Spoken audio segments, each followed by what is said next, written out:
Friends welcome to my channel Sharmi's blogs. आजकेर भिडियोटा कलकाता थेके एकटू दूरे मायापुरेर इस्कনের मंदिर निये। तो चलो प्रथमेই আমি বলি কিভাবে যাবে। যদি তোমরা ট্রেনে যাও তাহলে হাওড়া থেকে কাটোয়া লোকাল করে নবদ্বীপ স্টেশন, ওখান থেকে বাসে করে নবদ্বীপ ঘাট, তারপরে ফেরি করে মায়াপুর ঘাট। আর দ্বিতীয়ত শিয়ালদা থেকে যদি যাও তাহলে ট্রেনে করে কৃষ্ণনগর স্টেশন, অটো করে ওখান থেকে কৃষ্ণনগর থেকে স্বরূপগঞ্জ ঘাট, আর ওখান থেকে ফেরি করে মায়াপুর ঘাট। আমি চারটাও দিয়ে দিলাম, তোমরা দেখে নিও। তো নবদ্বীপে আমরা বাই কারই গেছি। তো আমাদের রাস্তায় একটু খিদে পেয়েছিল, তার জন্য চা আর জলখাবার একটু সেরে নিলাম।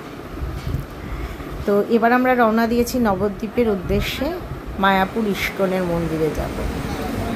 তো দেখো ইস্কনের মন্দির দেখা যাচ্ছে, আর ঠিক ইস্কনের মন্দিরের অপোজিটেই খুব সুন্দর আমি দেখলাম পার্কিংয়ের ব্যবস্থা রয়েছে।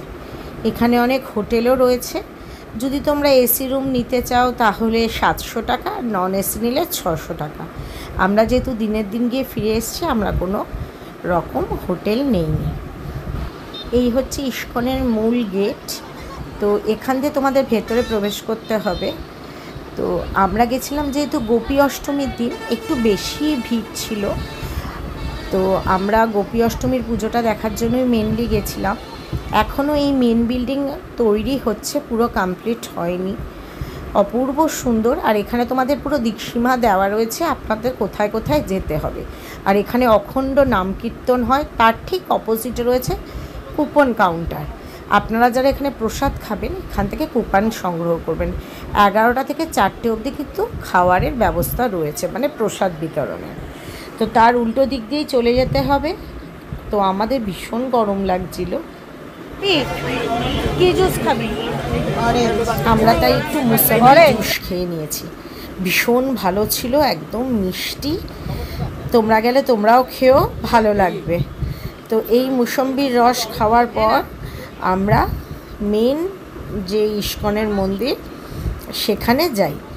তো চলো তোমরা দেখতে থাকো একটু। গোবর্ধন পুজো সেই উপলক্ষে আমরা এসেছি।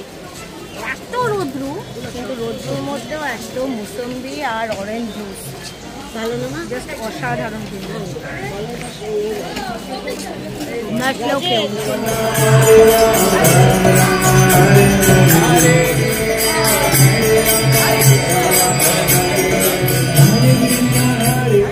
যেহেতু আজকের দিনটা গোপী অষ্টমীর পুজো, সেই কারণে একটু মন্দিরের ভিড়টা একটু বেশি। তো এত অপূর্ব চারিদিকে ফুল ফুটে রয়েছে, তার মধ্যে এত সুন্দর মন্দিরের এক পরিবেশ দেখে যেন মনটা জুড়িয়ে যায়। আর প্রত্যেকের কপালে সেই তিলক।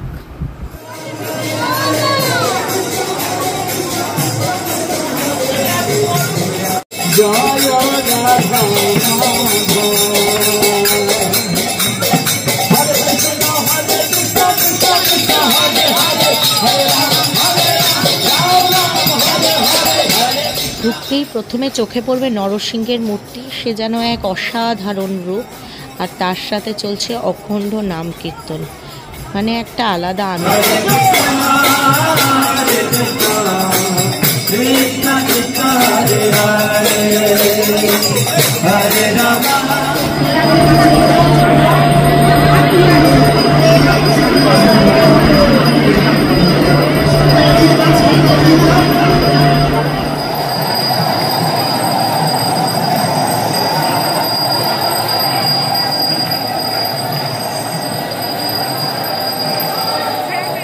এরপরে আসি কেনাকাটার কথায়। মন্দিরের ভিতরে সে অপূর্ব সুন্দর কেনাকাটার কিন্তু প্রচুর অপশান রয়েছে। কি সুন্দর সুন্দর ড্রেস, তার সাথে নানান রকমের গোপালের জামা কাপড়, বাচ্চাদের জামা কাপড় দেখার মতন। আর প্রচুর বইয়ের দোকান রয়েছে। আমার মেয়ে অনেকগুলোই বই কিনেছে, ড্রেস কিনেছে। আমরা প্রত্যেকে ওখানে তিলক কেটেছি।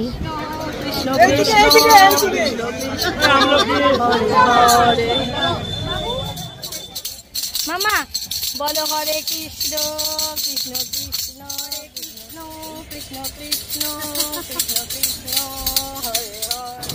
অনেক হলো ঘোরাঘুরি, এবার দিয়ে একটু খাবার দাবারের সন্ধান। আমরা এমন এক জায়গায় খেয়েছিলাম ইস্কনের মন্দিরের থেকে ফেরার পথে, যেখানে মানুষ নয় রোবট খাবার দাবার সার্ভ করে, আর অসাধারণ সব খাবারের টেস্ট।